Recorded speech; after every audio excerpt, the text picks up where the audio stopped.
법이 없어서 수행을 못하는 것이 아닙니다. 자신의 마음이 하려고 하지 않아서 수행을 못하는 것입니다. 스승이 없어서 법을 배우지 못하는 것이 아닙니다. 자아가 강하여 스승을 받아들이지 않기 때문에 스승이 없는 것입니다. 수행을 하려고 해도 되지 않는 것이 아닙니다. 자신이 게을러서 노력을 하지 않기 때문에 수행이 되지 않는 것입니다. 이렇듯 모든 원인은 자신의 마음에 있습니다. 그러므로 어떤 경우에도 다른 것을 탓하지 마십시오. 그것은 스스로의 책임을 회피하는 잘못된 행위입니다. 수행자 여러분, 경행은 무게의 이동입니다. 그래서 한쪽 발을 들어서 놓은 뒤에 다른 발을 들어서 옮길 때 몸의 무게가 뒤에서 앞으로 이동해야 합니다. 그렇지 않고 그냥 발만 앞으로 내밀어서는 안 됩니다. 약간 몸을 앞으로 밀면서 이동해야 뒤뚱거리지 않습니다. 발을 들어서 앞으로 밀 때 발의 무게가 느껴집니다. 이것을 아는 것이 몸의 고유한 특성을 아는 것입니다. 발의 무거움이 앞으로 이동한다는 것을 알아차릴 수 있으면 알아차리는 힘이 생긴 것입니다. 한쪽 발을 들어서 놓은 뒤에 다른 한쪽 발의 움직임을 알아차리는 시기는 그렇게 중요하지 않습니다. 천천히 걸을 때는 한 발의 움직임을 완전하게 알아차린 뒤에 다음 발로 갈 수 있습니다. 그러나 빨리 걸을 때는 한 발의 움직임을 모두 알아차리기가 어렵습니다. 그래서 이때는 두 발의 움직임을 알아차릴 수 있는 만큼 적정선에서 알아차리면 됩니다. 그러므로 언제나 대상도 중요하지만 이거보다 아는 마음이 더 중요합니다. 어떤 대상을 어떻게 겨냥하든 알아차리고 있는 마음을 가지고 있는 것이 중요합니다. 경행을 할 때 처음부터 많은 것을 알려고 해서는 안 됩니다. 처음에는 그냥 마음을 팔에 머물게 하여 발의 움직임을 알아차린 정도의 수행을 계속하는 것이 좋습니다. 처음부터 많은 의미를 부여하면 부작용이 생깁니다. 또한 알아차림에도 단계가 있어서 자연스럽게 대상의 성품이 보이는 것이지 알려고 한다고 해서 무조건 알아지는 것이 아닙니다. 노력하는 것과 무리하게 알려고 하는 것과는 차이가 있습니다. 노력은 균형이 있는 것이며 무리한 것은 욕망입니다. 경행을 할 때 시작과 중간과 끝을 보라는 말을 하지만 처음부터 이렇게 알아차리기는 어렵습니다. 시작과 중간과 끝은 대상을 충분히 주시했을 때 알아차린 힘이 있어서 알 수 있습니다. 바꾸어 말하면 이것은 지혜가 성숙되어야 보이는 단계의 알아차림입니다. 그러므로 책에서 시작과 중간과 끝을 보라고 했다고 해서 처음부터 시작, 중간, 끝을 모두 보려고 해서는 안 됩니다. 또한 경행에는 의도를 알아차리는 방법이 있는데 이것이 마음을 알아차리는 과정의 하나입니다. 이것도 자연스럽게 의도를 보려고 해야 합니다. 움직이면서 하나하나의 의도를 보려고 할 수도 있지만 실수행에서는 모든 의도를 다 볼 수가 없습니다. 그래서 처음에 의도를 보려고 하면 쉬운 것부터 시작해야 합니다. 처음에는 정지된 상태에서 앞으로 가려고 하는 의도를 알아차리고 다시 정지된 상태에서 돌려는 의도를 알아차리고 차츰 돌면서 걸으면서 의도를 알아차리게 됩니다. 그러나 이렇게 보는 의도와는 달리 수행을 해나가면서 마음을 알아차리면 자연히 움직이려고 하는 의도가 보이게 됩니다.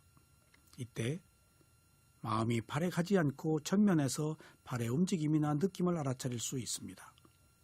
그래서 지금 내 마음이 어디로 가고 있는가 하고 마음에 집중하면 다음 동작을 일으키려고 하는 의도가 자연스럽게 보입니다. 걸을 때 발의 움직임에 대한 명칭을 붙여도 됩니다. 그러나 얼마간 수행을 한 뒤에 명칭을 붙이지 않는 것이 좋습니다. 처음에 마음을 대상에 보내는데 명칭의 효과가 있습니다. 그러나 조금 지나면 명칭으로 인해서 발의 고유한 특성을 알아차릴 수가 없으며 특히 마음을 알아차릴 수가 없습니다. 그래서 약간의 집중이 되면 명칭을 붙이지 않고 그냥 알아차리는 것이 좋습니다. 경행은 반드시 위파사나 수행자만 하는 것이 아닙니다. 모든 생활인이 할 수 있는 수행입니다. 그렇다고 본다면 모든 생활인이 모두 위파사나 수행을 할 수가 있습니다. 경행은 걷는 모든 동작을 알아차리는 것이라서 운동을 하거나 등산을 할 때에도 똑같이 적용됩니다. 경행을 할 때의 방법은 여러 가지가 있습니다. 먼저 마음과 몸을 분리해서 볼 수 있어야 합니다. 이라는 것은 몸이 아니고 마음입니다. 마음이 의도해서 움직이는 것이므로 마음을 알아차릴 수가 있어야 합니다. 달리는 것이나 등산이나 테니스, 골프가 몸으로 하는 것이 아니라 마음으로 하는 것입니다. 그래서 어떤 것을 하든지 먼저 일하는 마음을 알아차려야 합니다.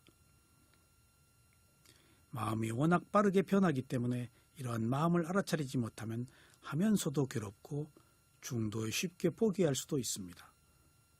또한 마음이 긴장하고 있는지, 싫어하고 있는지, 고통스러워하고 있는지를 알아차려야 비로소 하는 일에 적응할 수가 있습니다. 다음으로 몸을 알아차릴 때 움직이는 모양을 알아차리는 방법과 느낌을 알아차리는 방법이 있습니다. 처음에는 모양을 알아차리는 것으로 시작하는 것이 좋습니다. 바로 움직임에 마음을 고정하면 집중력이 생겨 피곤하지 않습니다. 이렇게 해서 집중력이 생기면 다음에는 느낌을 알아차려야 합니다. 이것이 앞서 말씀드린 4가지 특성을 알아차리는 일련의 과정입니다. 일반 수행자들이 마라톤을 할 때에도 전면에서 가장 강력한 대상으로 나타나는 호흡을 알아차려도 좋습니다. 이때는 팔의 움직임보다도 헉헉거린 호흡이 강하다면 헉헉거린 호흡에 마음을 고정하면 좋습니다. 그러면 하기 싫다거나 힘들다거나 하는 생각들이 들어오지 않습니다. 그래서 원하는 움직임을 모두 알맞게 끝낼 수 있을 것입니다.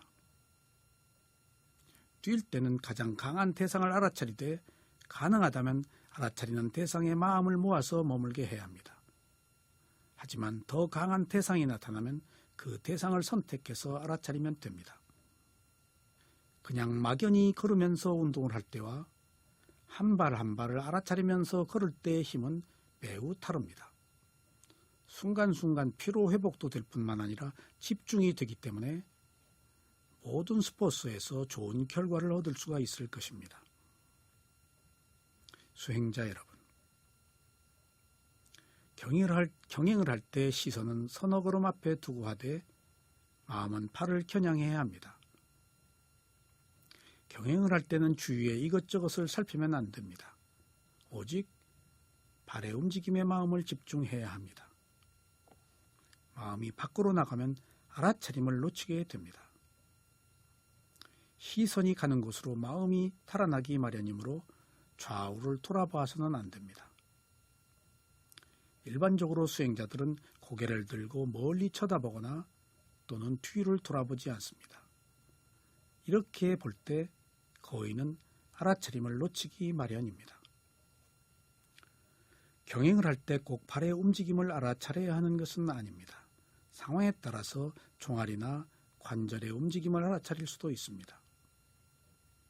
처음에 수행을 시작하는 수행자들을 위해서 알아차릴 대상을 팔에 한정한 것이지 알아차린 힘이 생기면 차츰 몸 전체에서 일어나는 강한 대상을 알아차려도 좋습니다.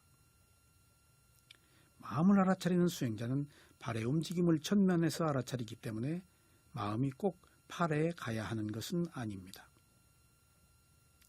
계단을 걸을 때에도 발의 무게를 알아차려도 좋고 몸 전체가 움직이는 것을 알아차려도 좋고 근육이 당기고 단단하고 부드러움을 알아차리는 것도 좋습니다.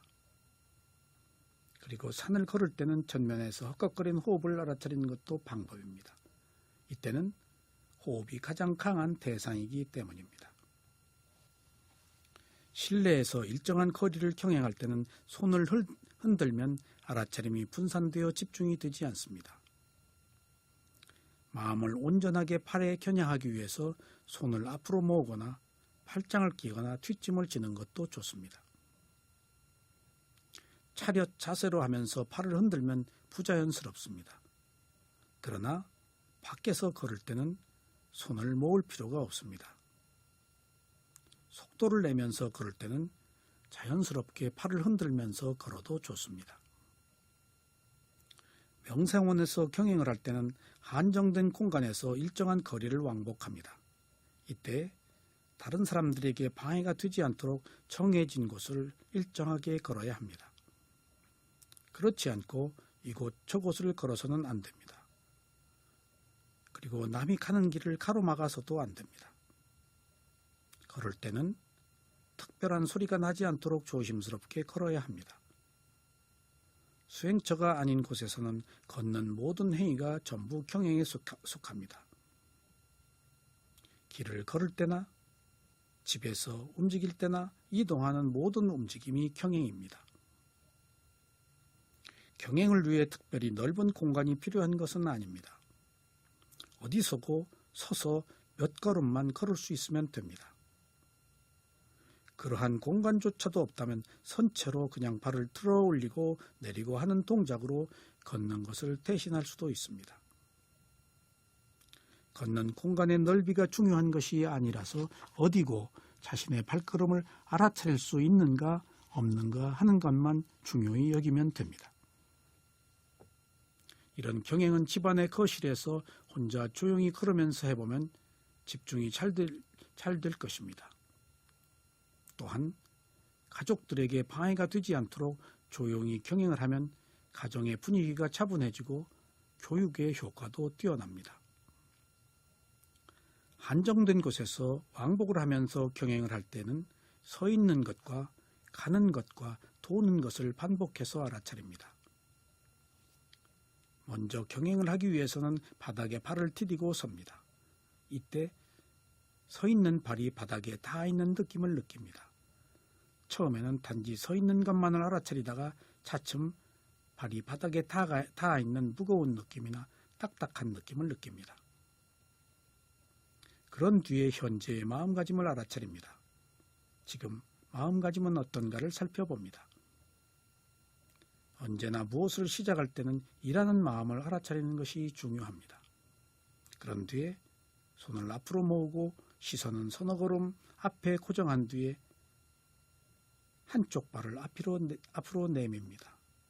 그런 뒤에 다른 한쪽 발을 앞으로 내밉니다. 이렇게 일정한 거리를 간 뒤에 그 자리에 섭니다. 이때 수행자들이 서는 것을 좋아하지 않을 수도 있습니다. 움직임에 가속도가 있어서 계속 움직이고 싶어 합니다. 그러나 그 자리에 일단 서는 것이 좋습니다. 경행은 움직임과 함께 정지된 상태도 필요합니다. 처음에는 정지된 상태에서 의도를 알아차리기가 쉽습니다. 그리고 동적인 움직임과 함께 정적인 서 있는 모습을 알아차리면 한층 경행의 조화를 이룰 수가 있습니다.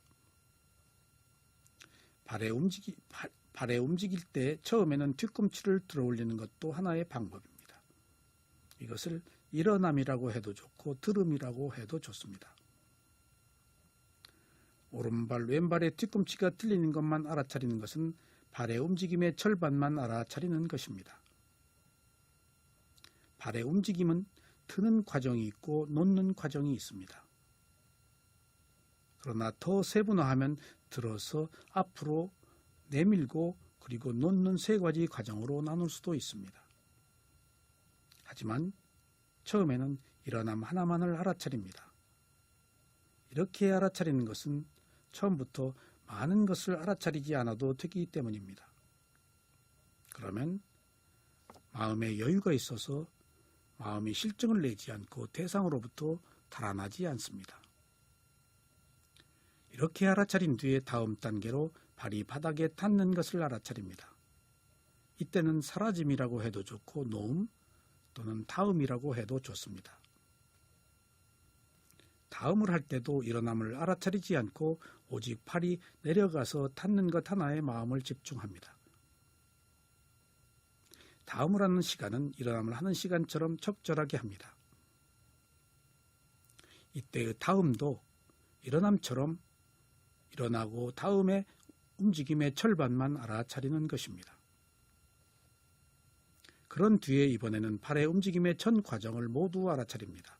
이때는 일어남 사라짐이라고 해도 좋고 들어서 놓음이라고 해도 좋습니다. 이것은 호흡을 알아차릴 때의 방법과 같습니다. 처음에는 일어남 하나만 알아차리다가 다음에는 사라짐을 알아차리고 마지막으로 일어남과 사라짐을 알아차리면 이러한 단계적 알아차림을 통해서 차츰 무상을 아는 지혜가 성숙됩니다. 이것이 경전에서 밝힌 부처님께서 사용하신 수행 방법이십니다. 그래서 처음에는 일어남 하나만 알아차리다가 다음에는 사라짐 하나만 알아차리다가 그리고 마지막에는 일어남 사라짐을 알아차려서 단계적인 수행으로 마음이 대상으로부터 탈환하지 못하도록 하는 것이 좋은 효과를 얻을 것입니다.